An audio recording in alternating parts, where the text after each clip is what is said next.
Welcome back to WION World is One. You're watching Speed News with me, Vidur Kathuria. Let's get started.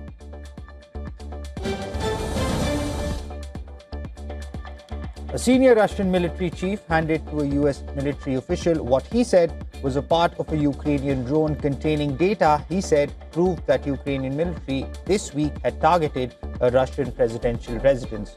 Moscow accused Kyiv on Monday of trying to strike a residence of President Vladimir Putin in Russia's northern Novgorod region with 91 long-range attack drones. It said Russia would review its negotiating position in ongoing talks with the US on ending the Ukraine war.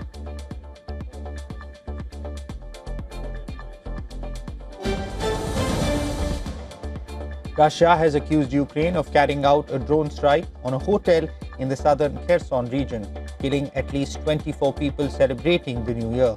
The attack has sparked renewed tensions between the two nations. According to Vladimir Saldo, the Russia-appointed governor of the Kherson region, 3 drones struck a cafe and hotel on the Black Sea's coast in Khorli, where more than 100 revelers were celebrating the New Year. Calling the strike deliberate, Vladimir Saldo said that many had been burnt alive in the fire. Russia's investigative committee has said that it has opened a probe into the attack.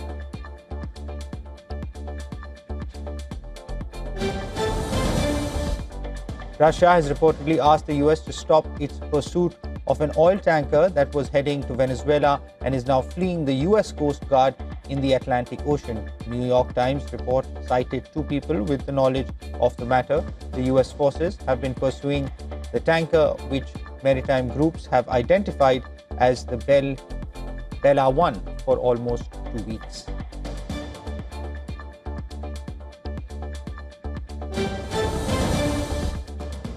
Mourners held vigil at Swiss ski resort of Gran Montana a day after a fire ripped through a crowded bar, killing around 40 and injuring 115 others. 13 of the wounded were Italian citizens and another 6 Italians are unaccounted for.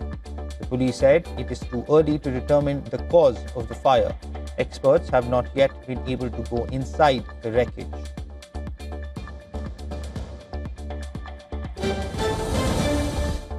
Iranian authorities in Tehran have arrested 30 suspects accused of public order offenses.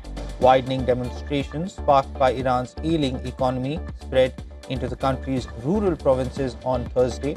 At least 7 people being killed in the first fatalities reported among security forces and protesters. The deaths may mark the start of a heavier-handed response by Iran's theocracy over the demonstrations, which have slowed in the capital Tehran but expanded elsewhere. The fatalities, 2 on Wednesday and 5 on Thursday, occurred in 4 cities, largely home to Iran's Lur ethnic group.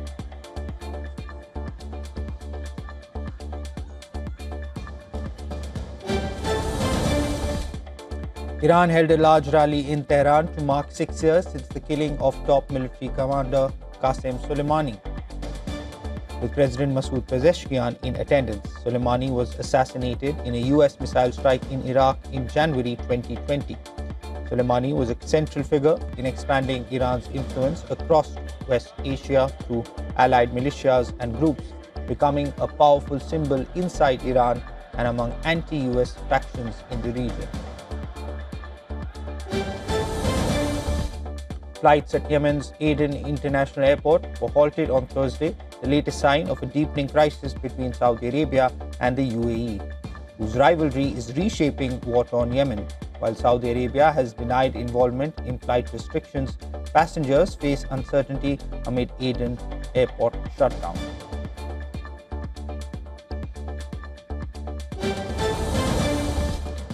Syria said a suicide bomber who killed a security forces member in Aleppo on New Year's Eve was in the Islamic State group, which planned attacks on churches and gatherings. The Islamic State group recently increased its attacks in areas of Syria controlled by the Damascus authorities and was blamed for an attack last month in Palmyra that killed 3 Americans. 1 Syrian police officer was killed and others wounded in a suicide bombing late Wednesday in the northern city of Aleppo. A patrol by the internal security forces was attempting to detain the bomber in the Bab al-Faraj when he detonated himself, state news agency Sana reported.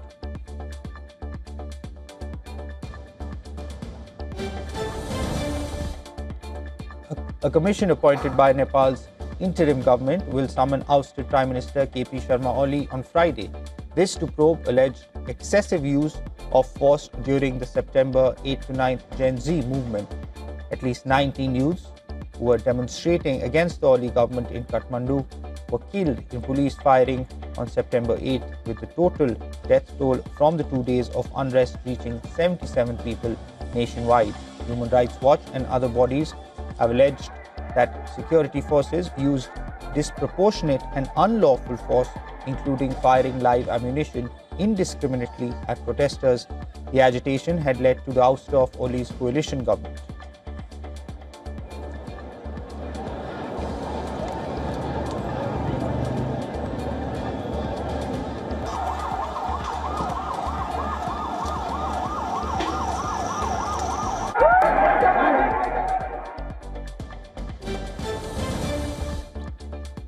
An explosion in Balochistan's Sibi district left one person dead and 5 others injured. The incident was a grenade attack that took place around 7:05 p.m. local time. Police said security has been in the area and further investigation is underway.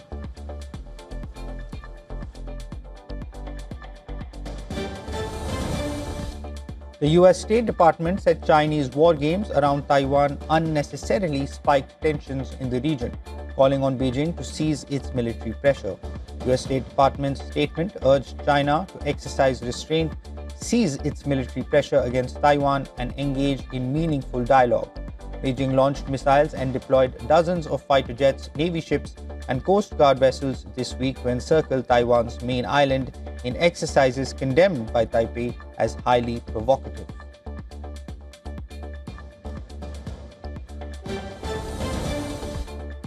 Venezuelan President Nicolas Maduro said he was open to cooperation with the United States on drug trafficking, oil, and other issues after weeks of growing US military pressure. However, Maduro declined to comment on a US military attack on a Venezuelan dock as announced this week by President Donald Trump.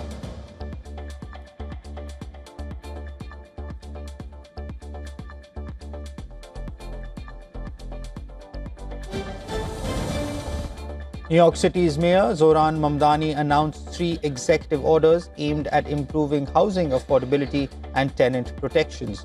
New York's first Muslim mayor vowed to pursue an aggressive agenda aimed at making the largest city of the US more affordable for working people, emphasizing universal childcare, affordable rents, and free bus service. Mamdani was officially sworn in at midnight by New York Attorney General Letitia James at the Old City Hall subway station in a private ceremony on Sunday.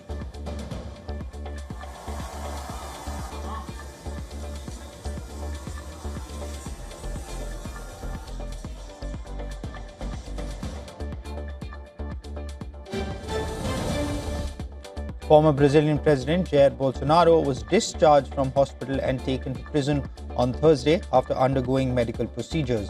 Bolsonaro was found guilty by the Supreme Federal Court on September 11th and sentenced to 27 years and 3 months in prison.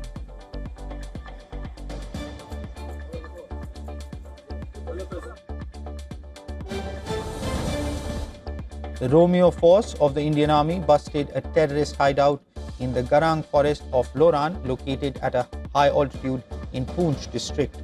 According to sources, the security forces found IED-like objects along with logistical materials at the hideout. The Indian Army has been intensifying its operations in the area, particularly during peak winter, to crack down on terrorists hiding in the forest.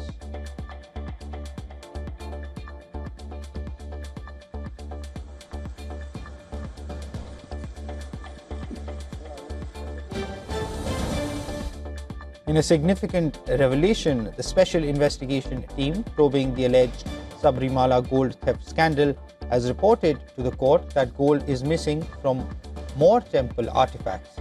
In a report submitted at the Vigilance Court in Kollam, The agency has stated that the scandal is not limited to 2 artifacts. It said that gold is missing from 7 copper plates at the Prabha Mandalam of the temple, which covers the idols.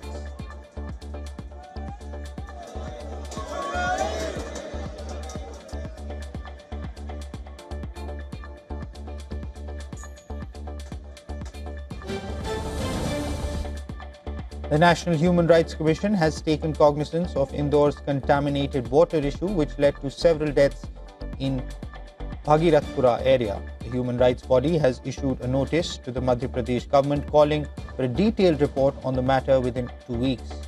In a statement, the NHRC said the residents had been reportedly complaining about the supply of contaminated water supply for several days, but no action was taken by the authorities.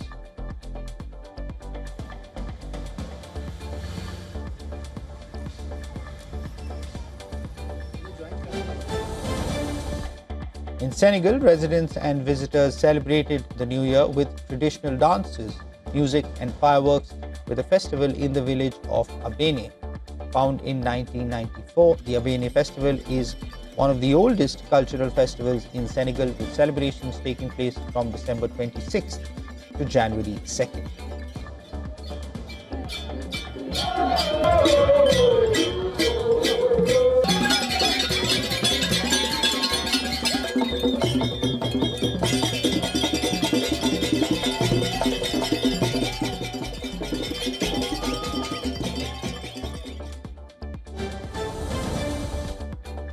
The Weather Department has forecast likely cold wave conditions at isolated places in Delhi between January 2nd and 5th, as chilly weather in the national capital continues.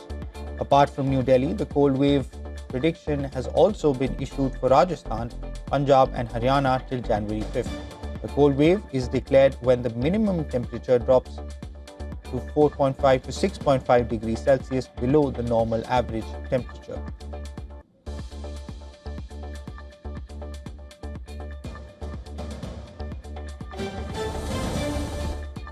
The season's first heavy rains and snowfall ended a prolonged dry spell but triggered flash floods in several areas of Afghanistan, killing at least 17 people and injuring 11 others.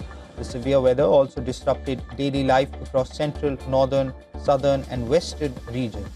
The spokesperson for Afghanistan National Disaster Management Authority said the floods also damaged infrastructure in the affected districts, killed livestock and affected 1,800 families, worsening conditions in already vulnerable urban and rural communities.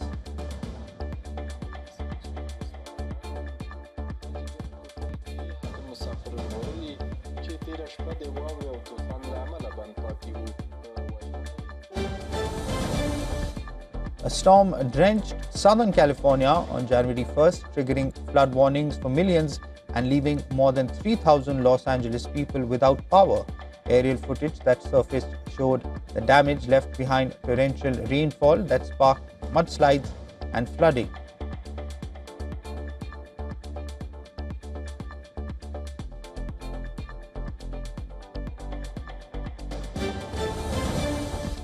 An avalanche near a mountain resort in the Spanish Pyrenees has killed 1 person. This comes after another avalanche in the area killed 3 skiers. The body of the man was found in the Bielsa Valley in the northeastern Aragon region.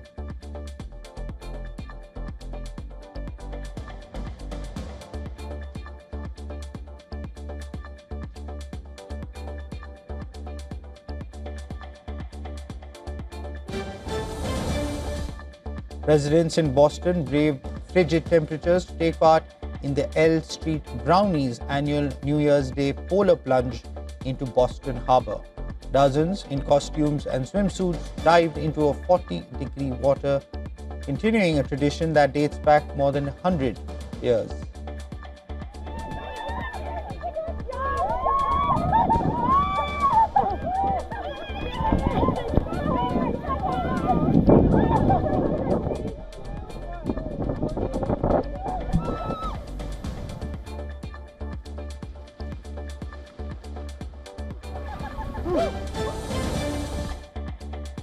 World stocks kicked off the new year on a solid note after a blockbuster year. Tech shares led the gains in Asia after a soft finish to 2025. Wall Street futures pointed to a green open, signaling an end to a four-day losing run, but with traders trickling back to their desks. The early moves on Friday may not really indicate a broader sentiment trend yet. Liquidity also remains low as Chinese and Japanese markets are shut. Despite the post-Christmas pullback, global stocks marked their strongest annual performance since 2019. The real question remains if stocks will have another roller coaster year as the risks from 2025 extend into the new year. AI remains one of the key themes for the markets. Wall Street is now well aware of the risks surrounding the AI boom. Still, only a handful advocate walking away from what they describe as a revolutionary technology. The biggest hit was to the dollar, which fell nearly 10%, marking the worst year for the world's reserve currency.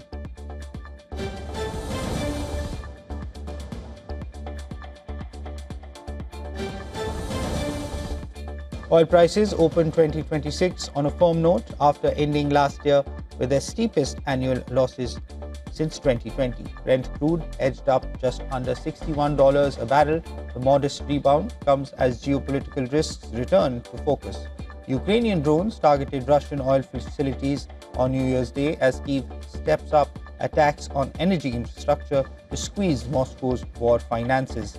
At the same time, Washington has tightened pressure on Venezuela. The Trump administration imposed fresh sanctions on companies and oil tankers linked to Venezuela's energy sector. Still, markets remain weighed down by supply concerns. Oil fell nearly 20% in 2025, marking Brent's third straight annual decline.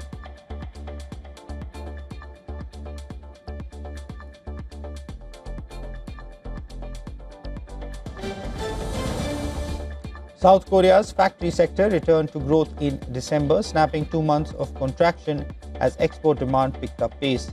A private survey by S&P Global showed the manufacturing PMI rising to 50.1, crossing the expansion threshold for the first time since October.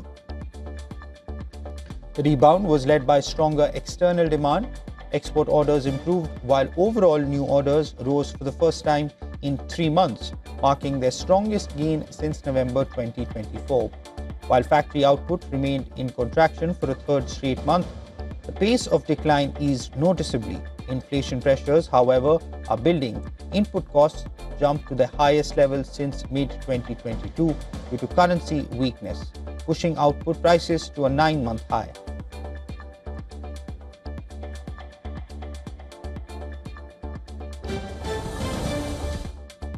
Humanoid robots have taken center stage at China Media Group's New Year Gala, blending advanced technology with live entertainment. During a performance titled New Bot in Shanghai, humanoid robots joined singers and dancers, showcasing moves including backflips, drum playing, and synchronized choreography. On the gala's main stage in Shanxi province, robots performed as part of a live band playing musical instruments such as guitars, keyboards, and drums. Another humanoid robot also appeared in a magic act, assisting the magician by handing over props and interacting with the performances.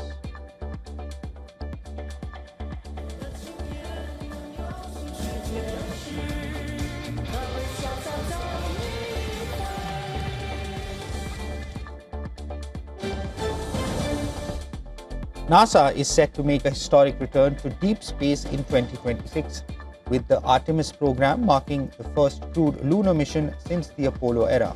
The Artemis 2 mission will send 4 astronauts on a lunar flyby, testing NASA's Space Launch System rocket and Orion spacecraft with crew for the first time. NASA says the mission is targeted for no later than April 2026, with a possibility of an earlier launch as preparations progress. The crew includes 3 NASA astronauts and 1 Canadian astronaut, making it the first time a Canadian will travel to the moon. Artemis 2 will take the crew around 5,000 miles beyond the far side of the moon before splashing down in the Pacific Ocean without landing or entering lunar orbit.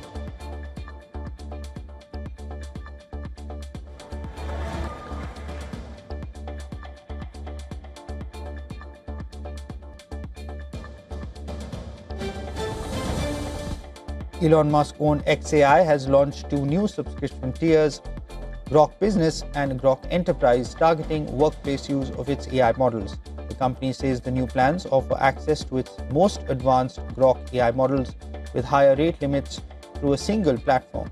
Grok Business is aimed at small and medium-sized teams, while Grok Enterprise is designed for large organizations with features like custom single sign-on, directory sync, and advanced security controls. The move marks XAI's latest push to compete with Google, OpenAI, and Anthropic in the growing market for workplace AI tools.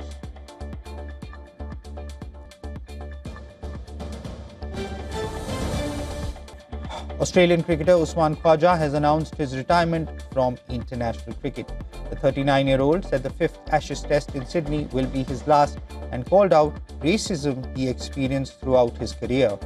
Khawaja was born in Pakistan and became the first Muslim to play for Australia when he took the place of Ricky Ponting at the end of England's 3-1 series win 15 years ago. He has since scored 6,206 runs at an average of 43.39 in 87 tests, including 16 centuries.